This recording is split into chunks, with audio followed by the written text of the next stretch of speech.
Haleluya, selamat pagi Bapak Ibu dan Saudara dimanapun berada. Kembali berjumpa dengan kami dalam perenungan firman Allah yang terambil di dalam Markus pasal yang ke-8.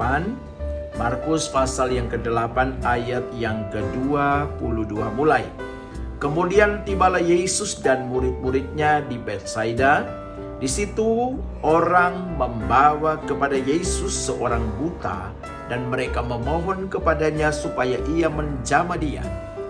Yesus memegang tangan orang buta itu dan membawa dia keluar kampung, lalu meludahi mata orang itu dan meletakkan tangannya atasnya dan bertanya, "Sudahkah kau lihat sesuatu?"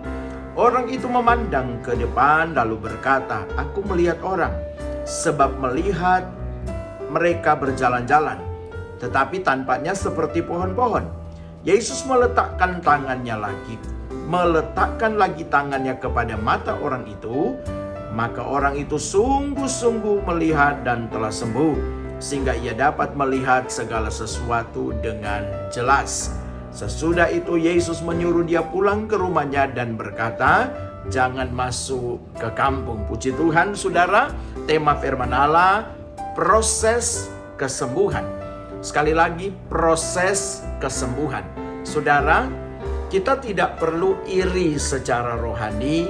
Kita tidak perlu protes dengan Tuhan ketika engkau sudah berdoa agar terlepas dari penderitaan, terlepas dari segala penyakit, dan engkau sudah bergumul dan kesembuhan belum datang. Mungkin ada yang sudah 1 minggu, 1 bulan, 1 tahun, bahkan bertahun-tahun engkau belum sembuh. Tidak usah putus asa, tidak usah kecewa, dan tidak usah iri dengan orang lain, apalagi protes dengan Tuhan. Saudara, kita ini manusia, kita tidak bisa berbuat apa-apa. Tuhan yang berkuasa, Tuhan yang berdaulat dalam hidup saya dan saudara.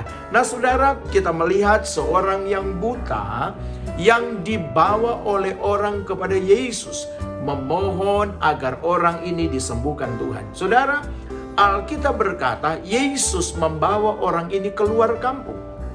Tuhan Yesus tidak menyembuhkan orang buta itu di tengah orang banyak, tetapi dia membawa orang yang buta ini keluar kampung. Dan Alkitab berkata, Yesus meludahi, kemudian dia tumpang tangan, kemudian setelah itu Yesus bertanya kepada yang buta itu, "Sudah melihat?"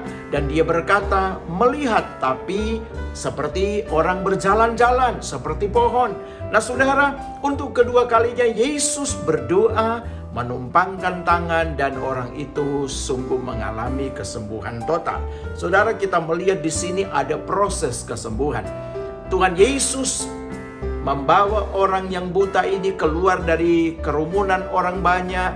Dia bawa keluar kampung. Kemudian Tuhan Yesus meludahi, Tuhan Yesus tumpang tangan. Kemudian Tuhan Yesus bertanya tentang sesuatu yang sedang terjadi dalam hidupnya. Saudara, ada proses yang harus dilakukan, yang harus disyukuri, yang harus ditekuni sampai kita melihat mujizat Tuhan. Saudara, hari-hari ini saudara mungkin sudah lama sakit dan kunjung belum sembuh. Yang harus engkau lakukan adalah mengucap syukur, dan yang harus engkau lakukan adalah engkau imani. Sebab Alkitab berkata, apa yang kau doakan, apa yang kau minta, engkau percaya engkau sudah menerima. Jadi yang harus engkau lakukan mengucap syukur dan terima kasih kepada Tuhan, berkata dengan iman engkau sudah sembuh. Mulai hari ini engkau jangan berdoa minta kesembuhan bagi engkau yang sakit, tapi mengucap syukur engkau sakit.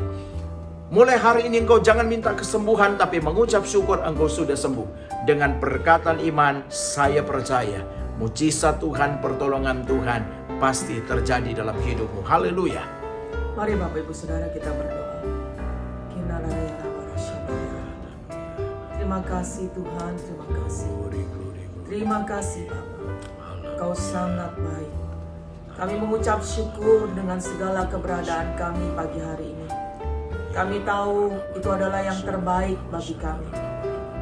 Biarlah ucapan syukur selalu keluar dari mulut bibir setiap kami, bahwa Engkau Tuhan yang baik. Karena kami percaya Tuhan, kami sungguh percaya Engkau Tuhan sanggup melakukan perkara besar dalam kehidupan kami. Biarlah kami boleh menerima segala yang baik daripada Engkau. Roh-Mu terus mengingatkan setiap kami akan kebenaran firman Tuhan yang kami dengar. Dan biarlah firman itu menjadi rema dalam kehidupan kami, menjadi kekuatan bagi setiap kami. Tuhan, terima kasih. Mampukan kami Tuhan menerima yang terbaik dari Engkau tanpa melupakan-Mu. Terima kasih Bapa. Kami mau melakukan aktivitas kami hari ini. Kami rindu Roh-Mu menuntun setiap apa yang kami kerjakan. Biarlah keputusan kami adalah keputusan yang daripada-Mu. Roh-Mu memampukan setiap kami. Kami mau menyerahkan perjalanan iman kami pada pagi sepanjang hari ini hanya di dalam nama Tuhan kami Yesus Kristus. Haleluya. Amin. Bapak Ibu Saudara, selamat pagi, selamat beraktivitas. Tuhan Yesus memberkati.